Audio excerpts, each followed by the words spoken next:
Mr. Speaker, I'd like to return back to the earlier clarification that I'd sought, and the Leader of the House mentioned that after the PM's speech, he would let us know where he saw in the report the reference to that specific term, weaponized.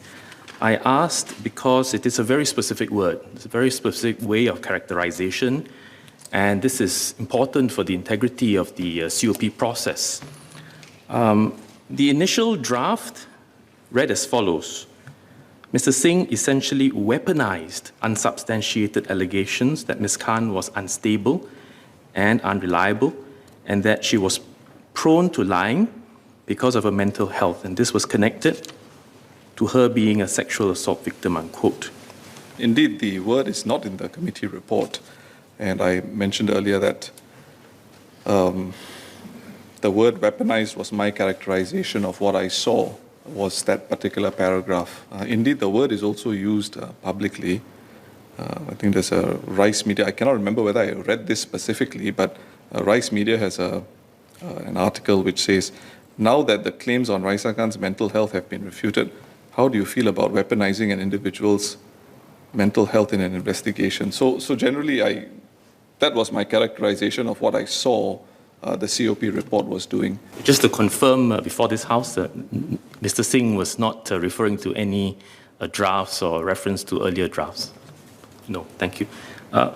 Sir, can I just take the second clarification that in his speech, Mr. Singh had said that the Committee of Privileges report somehow was incomplete or inaccurate because it didn't reflect all the evidence that was submitted. There was voluminous material submitted to the committee and transcripts running to the thousands of pages, which we took time and care to go through. He in particular said that the report didn't reflect or didn't capture or didn't include or didn't annex Ms. Loh Pei Ying's and Mr. Yudhishthira Naden's contemporaneous views about the formation of the DP as one example of his sense that the COP wasn't complete in its findings. So what Mr. Singh omitted to mention were 2 points. First, that Ms. Loh Pei Ying had messaged him to express grave reservations about the DP. These and other messages are in the annexes. Some of it is in the evidence, and some of the messages were placed in front of Mr. Singh and some of the other witnesses. They are in the transcripts. So, in a sense, all the evidence, all the exhibits will be placed before the PP, and I welcome Mr. Singh's support that all this will be placed before the PP to be considered, and so that he can clear his name and put his explanation out. Thank you. Speaker, it still doesn't answer the point that I brought up in my speech about contemporaneous evidence. The fact of the matter is the COP relies on contemporaneous evidence and puts a high probative value on it in certain cases, but Mr. Lee just read out a narration of text messages between Ms. Loh and Mr. Naden, which is on the record. And my point is, I have submitted documents to the COP which are not on the record.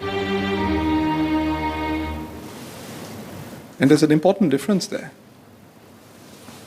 We are always told that it's important, when a matter is under investigation, let's not comment too much.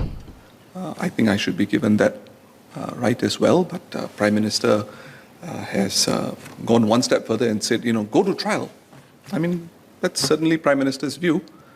I certainly expect a fair hearing. I will just say in response to that, Mr. Speaker, that the committee did not rely purely on contemporaneous messages. It looked at the whole suite of action or inaction. That is quite plain from the report.